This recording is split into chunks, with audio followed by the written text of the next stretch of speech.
Buongiorno! Why are you dragging me across this field at 8 o'clock in the morning? So, Peg, this is what we could hear all last night. Yeah, as always, we need help. It's never straightforward. We got confused. I got confused. Prepaid ticket should have gone down that leg, Peg.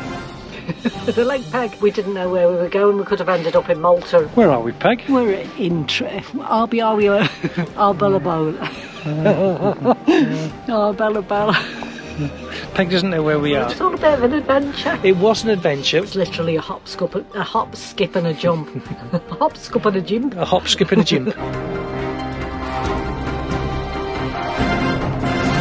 Buongiorno! Right, we've just pulled over by the side of the road. We're about half an hour into Italy. Where did we actually come in, Peg? We came into Villa San Giovanni.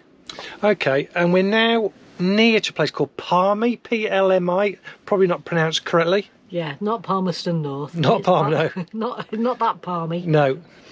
Now, we got confused. I got confused when boarding the ferry. So there was this option that said telepass, and I thought, oh, that must be like this prepaid tag lane. But we later found out that the boat was called telepass, and prepaid ticket should have gone down that leg, Peg. The leg, Peg. Leg, yeah. Peg. It was very confusing at the ferry ports. Most ferry ports that you go to when you're driving on, there's lots of people guiding you, telling you what lane to go in. There was none of that here. You just literally drove past. We drove past the ticket office because we'd already booked. Well, Robert booked it online. And then eventually you were just going to join a queue. Yeah, so we paid just a touch over €50 for our motorhome to get on board. And then you join a queue. And the first we knew whether we were definitely in the right queue for the right boat was literally seconds before we boarded. And somebody just checked at that last moment before we boarded, just checked our ticket and then waved us on.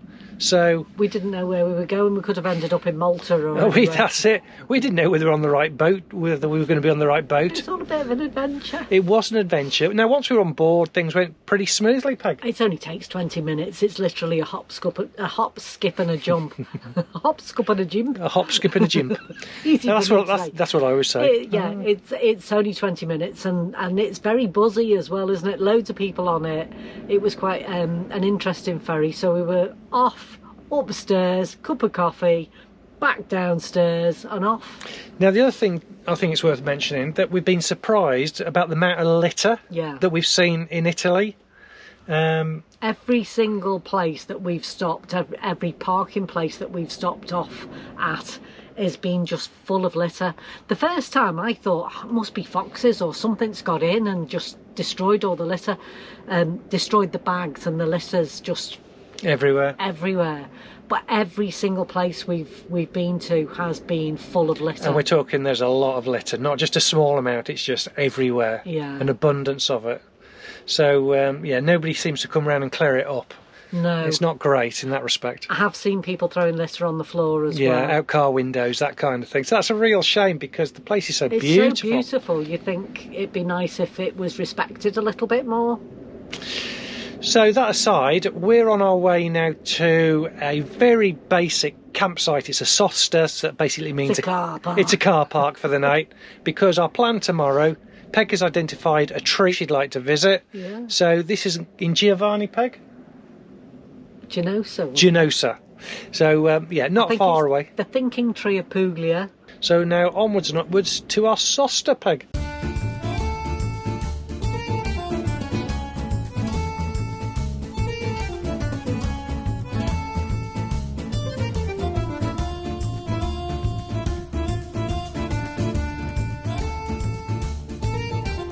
Every refueling is a challenge, a new challenge for us. And it's just amazing we ever get this refueled at all. Back in the saddle. We've just had a real challenging time trying to get petrol or diesel in there. It's always a challenge. But we've had a very helpful guy who came over from the petrol station and he's helped us get the stuff. Yeah, as always, we need help just to refuel. It's never straightforward.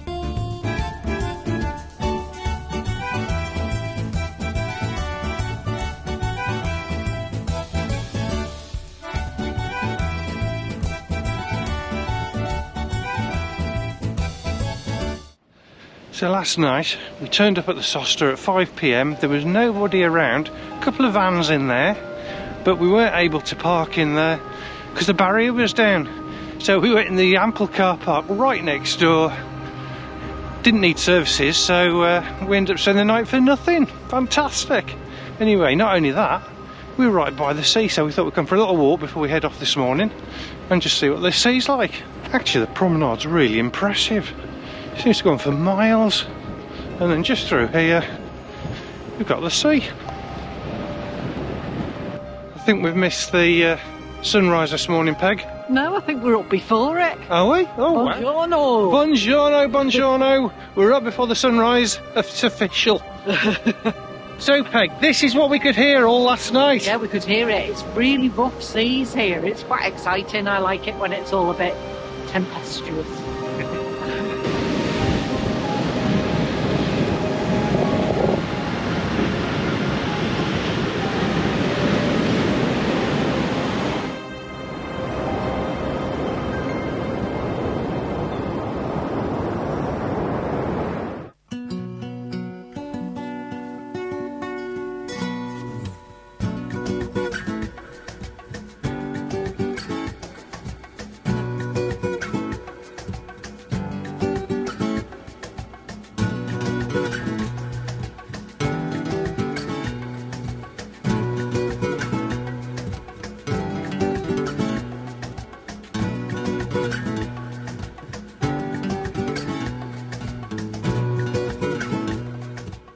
Right, where are we, Peg? We're in Ginosa. We're in Ginosa, and why are you dragging me across this field at 8 o'clock in the morning? Because the thinking tree is here. Ah, right, so Peg tells me there's a thinking tree. There's a lot of trees here. The question is, which one is the thinking tree? Oh, it looks like Peg may have found it.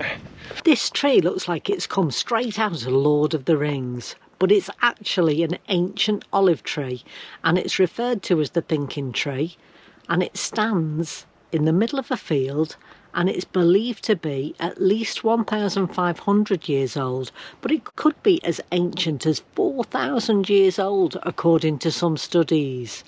Anyway, it looks like this tree has taken on a human form, which has captivated the heart of many visitors.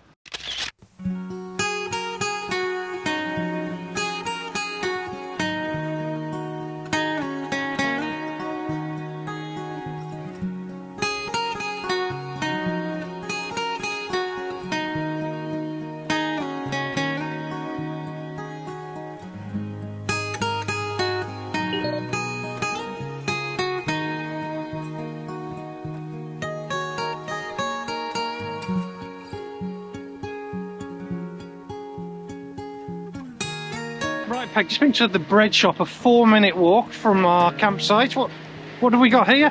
We've got some bread straight from the oven. We went in and they only had little tiny rolls, so I went, oh, pane bigger, and not knowing how to ask for it in Italian. And he went in the back, came out, and they'd just come straight out the oven. Yeah, I've never had bread this warm before, or baguettes. This is really warm in my hands, but yeah, we're looking forward to our breakfast now. Where are we, Peg? We're in Arbellobello. We're in Arbellobella. Bello. Arbellobella. Arbellobella. That's it. Arbellobella. Arbellobella. Peg doesn't know where we are. The Trulli houses. The Trulli houses, that's all you need to know. Houses. They're lovely.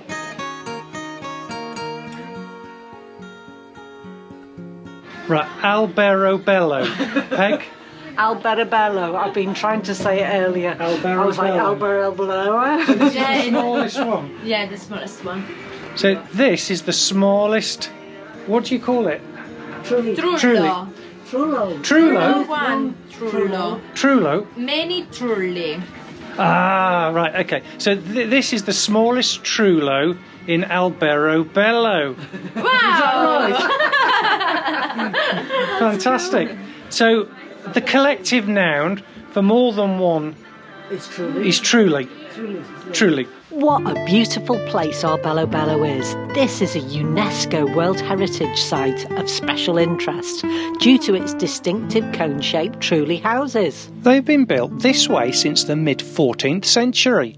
The buildings, constructed onto a bedrock of limestone, are rectangular with conical roofs. These conical roofs are stable and strong and ensure perfect water drainage. This type of architecture is known as vernacular, which is defined as local architecture using traditional materials that are sourced from the area. These particular houses use a dry stone walling technique. One house is a trullo and the plural is Trulli, and there are a lot of them still standing. The amazing thing is that they're still lived in and some are even used for commercial purposes. Visiting them is a truly unique experience.